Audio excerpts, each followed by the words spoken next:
The for sale sign stabbed the front lawn like a dagger through my heart. I stood on the porch of my childhood home in Burlington, Vermont, watching the autumn leaves spiral down, each one a memory of the life I was losing.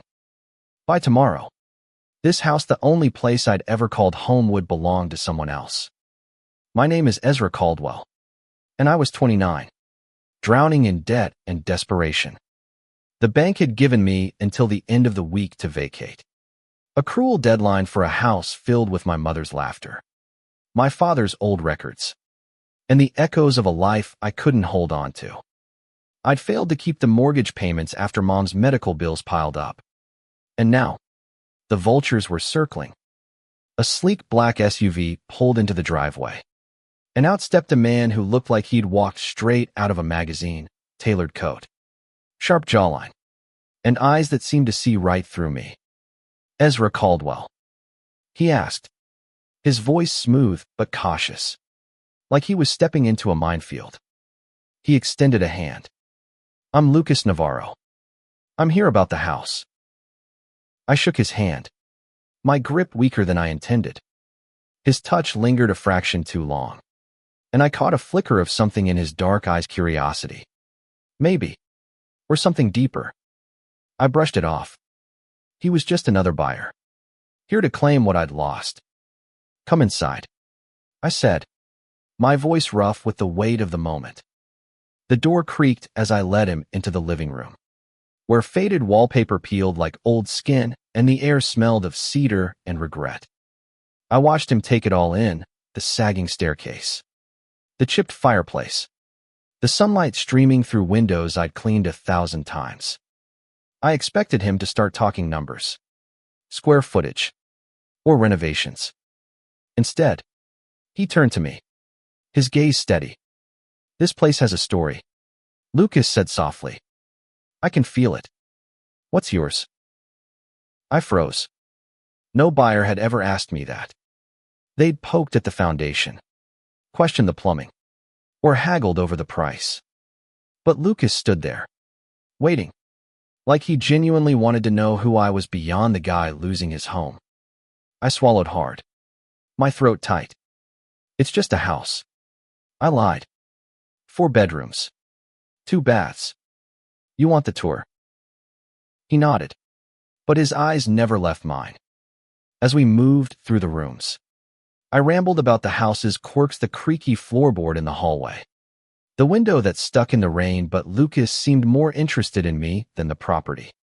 He asked about the framed photos on the mantel, the scuff marks on the kitchen floor from my teenage skateboarding phase, the garden my mom had loved. Each question chipped away at the wall I'd built to keep the pain at bay. By the time we reached the backyard, where the old oak tree still held the swing my dad had built, I was unraveling. Lucas leaned against the tree, his coat unbuttoned, revealing a glimpse of a tattoo peeking out from his collar. "You don't want to sell this place, do you?" he said, not accusing, just stating a fact. I laughed bitterly. "Doesn't matter what I want. The bank's taking it. I'm just the guy who couldn't save it." He stepped closer, close enough that I could smell his cologne, something warm, like sandalwood. "What if someone could?" he asked, his voice low. "What if this didn't have to be the end?" I stared at him, my heart pounding. Was he mocking me? Or was there something else in his tone? Something that felt like a lifeline? Before I could respond, his phone buzzed, and he glanced at it, his jaw tightening. "I have to take this," he said, stepping away. As he spoke in hushed tones, I caught fragments: something about a deal, a deadline, pressure from someone named Marcus. When he hung up, his easy confidence was gone, replaced by a shadow of frustration. "Sorry," he said, running a hand through his hair. "Work. It's complicated."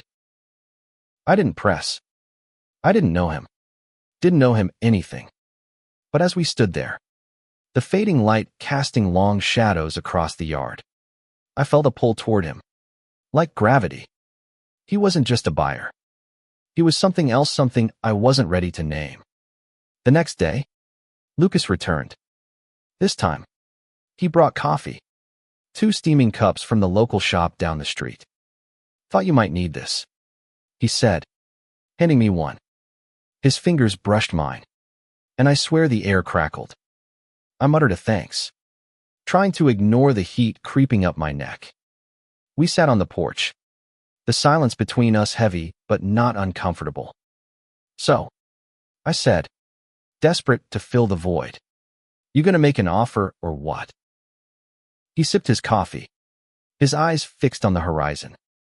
"I'm not sure I'm here for the house," he said finally. My breath caught. "I mean, it's a great place, Ezra. But there's something about you. I can't shake it." I laughed, nervous, disbelieving. "You don't even know me." "I want to," he said, turning to face me. His gaze was intense, unguarded, like he was laying all his cards on the table.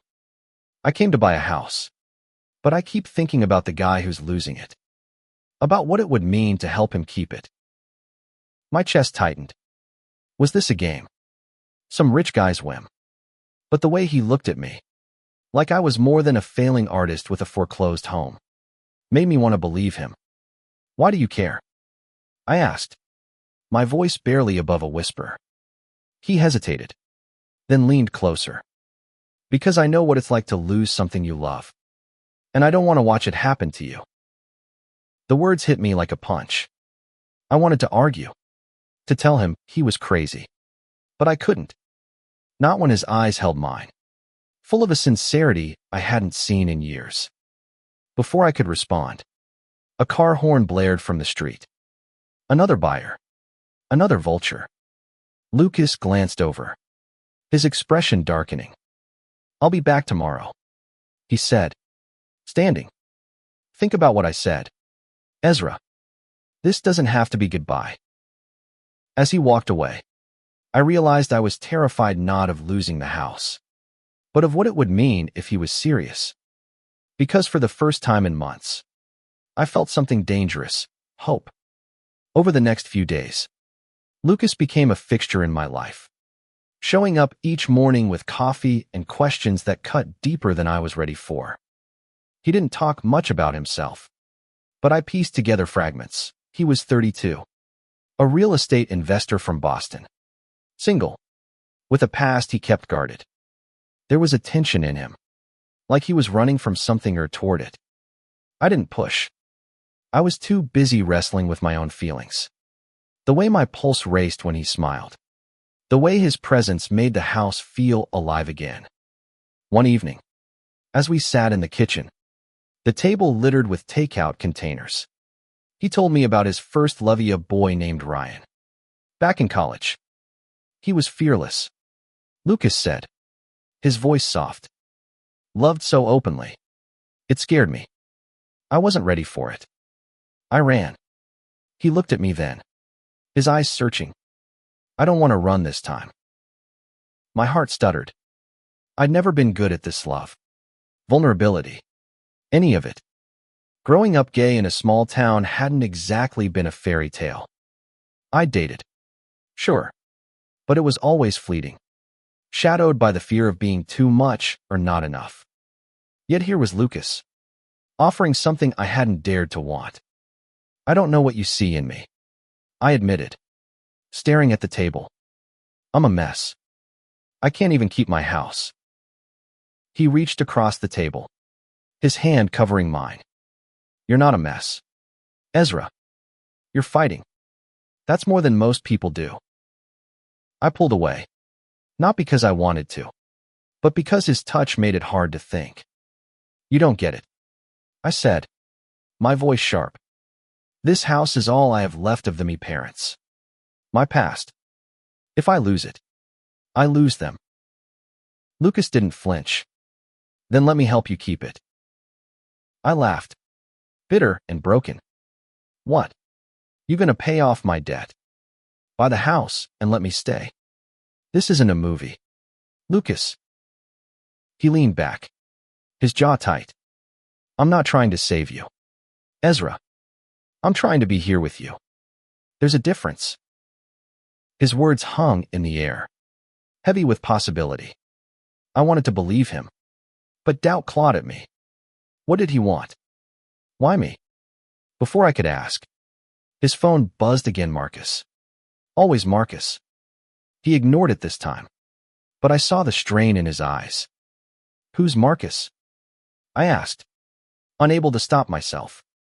Lucas sighed, running a hand through his hair. My boss. He's intense. Wants me to close this deal fast. Says the house is a steal. Perfect for flipping. My stomach dropped. So that's it. You're just doing your job. No, he said quickly, his voice fierce. I told you, I'm not here for the house. But Marcus doesn't know that. He thinks I'm just scouting properties. I didn't know what to say. Part of me wanted to scream at him to leave, to stop making me hope for something impossible. But another part, the part that noticed the way his eyes softened when he looked at me, wanted to pull him closer. The next day, things took a turn. I was sorting through old boxes in the attic when Lucas showed up, his face pale. We need to talk, he said, his voice urgent. He pulled me outside, away from the house, like he was afraid the walls could hear. Marcus is coming tomorrow. He's pushing to buy this place. And he's not someone you say no to. What does that mean? I asked, my heart racing. It means he's ruthless, Lucas said, his voice low. He'll lowball you, pressure you, do whatever it takes to get this house cheap. And if he finds out I'm distracted, he'll make things harder for both of us. Distracted? I echoed, my voice sharp. Is that what I am? No, he said, stepping closer, his hands framing my face. You're the reason I'm still here, Ezra. The reason I'm risking everything. Before I could process his words, he kissed me. It was desperate, electric, like he was pouring everything he couldn't say into that moment. I kissed him back, my hands gripping his jacket, the world falling away until it was just us, standing in the shadow of a house that held my past and maybe, just maybe, my future. When we pulled apart, breathless, I saw the fear in his eyes. I don't know how to do this, he admitted, but I want to try. For you. I didn't have an answer. All I knew was that for the first time in months, I wasn't alone. But with Marcus coming, and the bank's deadline looming, I couldn't shake the feeling that this was the calm before the storm. The morning Marcus arrived, the air felt charged, like the moment before a lightning strike. He stepped out of a gleaming Mercedes, his suit pristine, his smile sharp as a blade. Lucas stood beside me on the porch, his posture stiff, like a soldier bracing for battle. I could feel the tension radiating off him, and it made my stomach churn. Ezra, this is Marcus Tate, Lucas said, his voice carefully neutral. He's my colleague. Marcus shook my hand, his grip crushing. Nice place, he said, his eyes scanning the house like a predator sizing up prey. Needs work, but it's got potential. Let's talk numbers. Inside, Marcus dominated the conversation, tossing out figures that were insultingly low. I tried to stay calm, but every word felt like a jab to the gut. This was my home, not some fixer-upper for his portfolio. Lucas stayed quiet, his eyes darting between me and Marcus, like he was caught in a tug of war. Lucas tells me you're attached to this place, Marcus said, leaning back in the dining room chair. Sentimental value. Right. That's sweet. But it doesn't change the market. You're underwater. Ezra, take my offer, and you can walk away clean. I clenched my fists under the table. Clean, I said, my voice shaking. This is my family's home. You think I can just walk away? Marcus raised an eyebrow. Glancing at Lucas. You didn't tell me he was this emotional, he said, his tone dripping with condescension. You're supposed to be closing deals, Navarro, not playing therapist. Lucas's jaw tightened, but he didn't respond. I wanted him to say something, to stand up for me, but he just sat there, his silence cutting deeper than Marcus's words. Doubt crept in. Was I wrong about him? Was this all just part of the game? After Marcus left, promising to send a formal offer, I turned on Lucas. What the hell was that? I demanded. You just sat there while he treated me like dirt. I'm trying to protect you, Lucas said, his voice low but urgent. If I push back too hard, he'll dig in. He'll make this worse for you. Worse? I snapped. I'm losing everything. Lucas, how does it get worse? He grabbed my shoulders, his eyes blazing. Because he could ruin you, Ezra. Not just take the house, but drag you through court, garnish your wages, make sure you never recover. I've seen him do it. I shoved him away, my heart pounding. So what? I'm supposed to trust you. You work for him.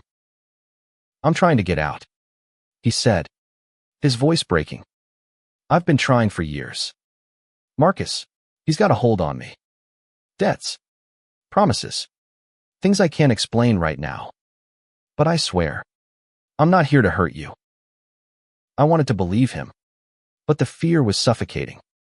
That night, I couldn't sleep, my mind racing with questions. Who was Lucas? Really? What did he owe Marcus? And why did I still feel drawn to him? Even now. The next morning, Lucas showed up with a plan.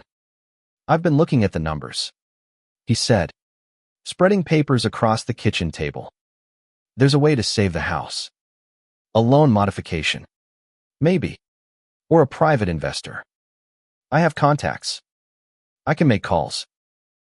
I stared at him, torn between hope and suspicion. Why are you doing this? I asked. What's in it for you? He looked at me, his eyes raw. You, Ezra. You're what's in it for me. The words hit me like a wave, washing away some of the doubt. But before I could respond, my phone rang. It was the bank, informing me the foreclosure was moving forward unless I could pay $50. 000 by the end of the week. My heart sank. Lucas's plan, whatever it was, might not be enough. That evening, we walked to the lake near my house, the water reflecting the dying light. Lucas took my hand, his fingers warm against mine. I'm not giving up, he said. Not on the house. Not on you. I leaned into him, my head against his shoulder, and for a moment, I let myself believe we could win. But in the back of my mind, I knew Marcus wasn't done with us, and neither was the bank. The final days were a blur of desperation and defiance. Lucas worked tirelessly, calling every contact he had, pulling strings I didn't even know existed. He found a small investment group willing to cover part of the debt, but it wasn't enough. The bank's deadline loomed, and Marcus was circling closer, his offer still on the table, taunting me with its false promise of freedom. One night, Lucas came to the house, his face drawn. I found something, he said, holding up a folder. A loophole in the foreclosure process. The bank missed a notification step. It could buy you time, maybe enough to restructure the loan. I stared at the papers, hope flickering but fragile. And Marcus? I asked. Lucas's expression darkened. He's not happy. He knows I'm stalling him. He threatened to fire me if I don't close the deal. Then why are you doing this? I asked, my voice trembling. You're risking everything. He stepped closer, his hands cupping my face. Because I love you, Ezra. I didn't come here looking for this, but I found you, and I'm not letting you go. The words broke something in me. I kissed him, hard and fierce, pouring every fear, every hope, every unspoken dream into that moment. When we pulled apart, I knew I loved him too, but I was terrified of what it would cost us. The next morning, Marcus showed up unannounced, his eyes cold.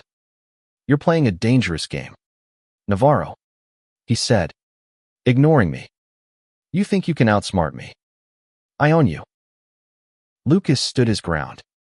"Not anymore," he said. "I'm done. Marcus, I'm not selling Ezra out."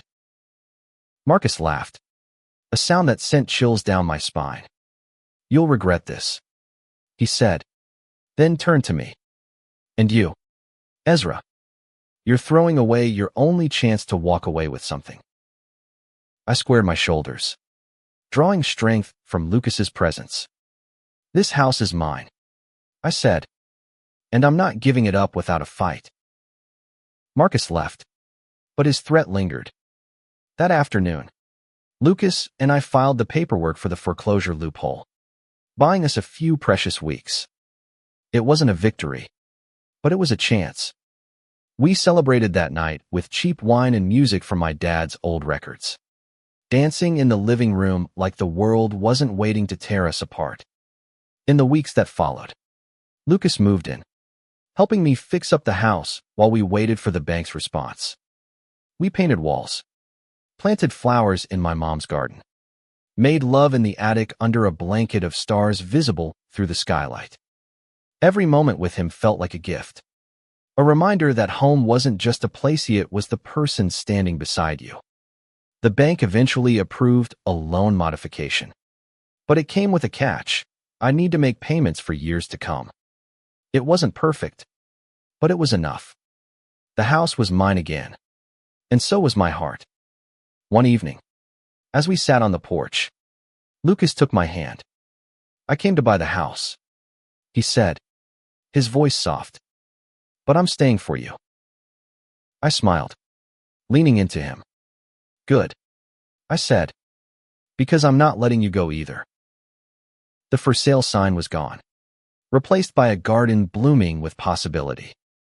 We'd fought for Thisto Jethrin, won something greater than property, a future, a home, a love that refused to break. And as the Vermont stars shone above us, I knew we'd keep fighting, no matter what came next.